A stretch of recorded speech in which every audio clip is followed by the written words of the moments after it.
Заповядайте на Международния фолклорен фестивал Малешево пее и танцува 2015 година, който се провежда в село Микрево, община Струмяни, под патронажа на Министерството на културата и кмета на община Струмяни господин Емил Илиев.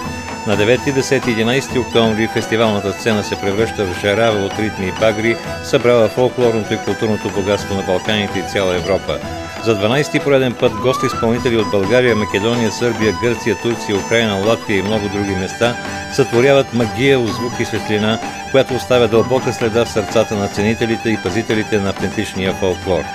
За повече информация посетете нашия уебсайт strumyani.org или позвонете на телефон 0878 428 363 или пишете ни на имейл maleshevopee@gmail.com. Медиен партньор телевизия Родина.